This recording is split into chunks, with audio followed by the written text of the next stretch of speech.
Journey to the Center of the Earth, Jules Verne, Chapter 5. At Altona, a suburb of Hamburg, is the chief station of the Kiel Railway, which was to take us to the shores of the Belt. In 20 minutes from the moment of our departure, we were in Holstein, and our entire carriage entered the station. Our heavy luggage was taken out, weighed, labeled, and placed in a huge van. We then took our tickets, and exactly at 7 o'clock were seated opposite each other in the first-class railway carriage.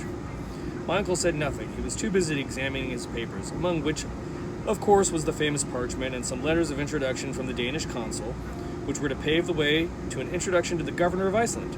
My only amusement was looking out of the window. But as we passed through a flat through the fertile country, this occupation was slightly monotonous. In 3 hours we reached Kiel, and our baggage was at once transferred to the steamer. We had now a day before us, a delay of about 10 hours, which fact put my uncle in a towering passion. We had nothing to do but to walk about the pretty town and bay. At length, however, we went on board, and at 10:30 were steaming down the great belt. It was a dark night, with a strong breeze and a rough sea, nothing being visible but the occasional fires on shore, with here and there a lighthouse. At 7 in the morning we left Korsør, a little town on the west side of Sealand. Here we took another railway, which in 3 hours brought us to the capital, Copenhagen. We're scarcely taking time for refreshment. My uncle hurried out to present one of his letters of introduction. It was to the director of the Museum of Antiquities, who, having been informed that we were tourists bound for Iceland, did all that he could to assist us. One wretched hope sustained me now. Perhaps no vessel was bound for such distant parts. Alas, a little Danish schooner, the Valkyrie, was to sail on the 2nd of June for Reykjavik. The captain, M. Barn, was on board, and was rather surprised to see the energy and cordiality with which his future passenger shook him by the hand. To him, a voyage to Iceland was merely a matter of course. My uncle, on the other hand, considered the event of sublime importance. The honest sailor took advantage of the professor's enthusiasm to double the fare. On Tuesday morning at 7 o'clock, be on board, said M. Barn, handing us the receipts. Excellent, capital, glorious, remarked my uncle as we sat down to a late breakfast. Refresh yourself, my boy, and we will take a run through the town.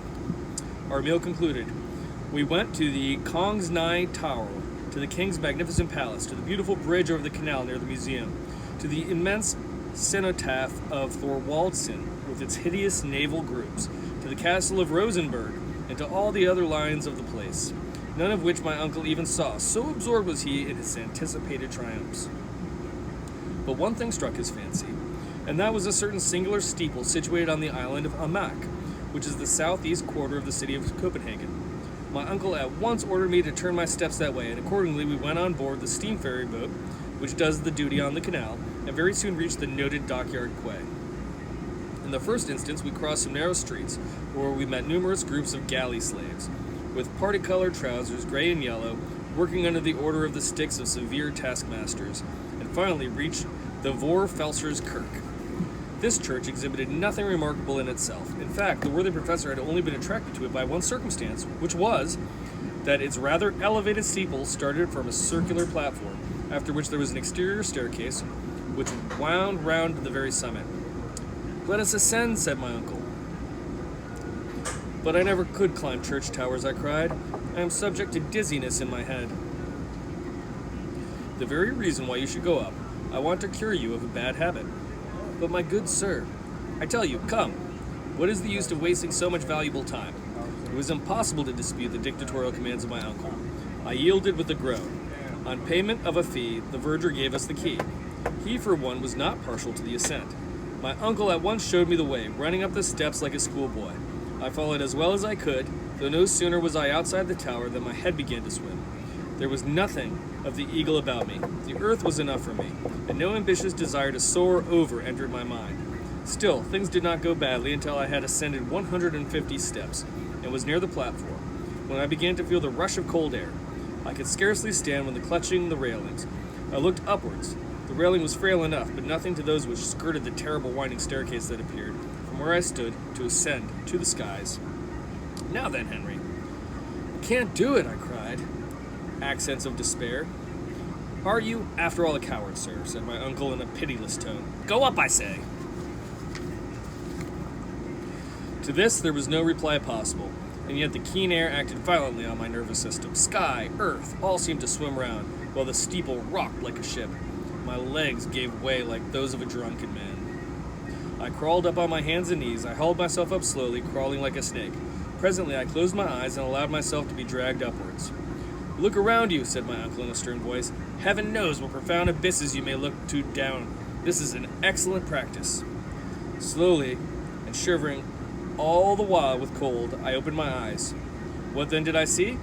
My first glance was upwards at the cold, fleecy clouds, which as by some optical delusion appeared to stand still, while the steeple, the weathercock, and our two selves were carried along swiftly. Far away on one side could be seen the grassy plain, while on the other lay the sea, bathed in translucent light.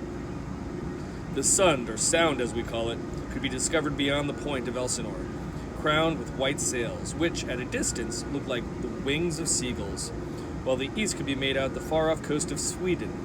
The whole appeared a magical panorama. But faint and bewildered as I was, there was no remedy for it. Rise and stand up I must, despite my protestations. My first lesson lasted quite an hour. When nearly 2 hours later, I reached the bosom of Mother Earth, I was like a rheumatic old man, bent doubled with pain. "Enough for one day," said my uncle, rubbing his hands. "We will begin again tomorrow." There was no remedy. My lesson lasted 5 days, and at the end of that period, I ascended blithely enough. My lesson lasted 5 days, and at the end of that period, I ascended blithely enough and found myself able to look down into the depths below without even winking, and with some degree of pleasure. I know my daughter likes to say, "I'm not afraid of heights, I'm afraid of depths." Right? That's pretty much the same thing. I'm not worried about how high I am, I'm worried about how far the things are below me. So, if he's descending into the earth, the uncle decided to go ahead and get him a little bit of experience looking down from high places, which if anyone's ever got vertigo looking down there, it's something that you can get used to. Next, Chapter 6, Our Voyage to Iceland.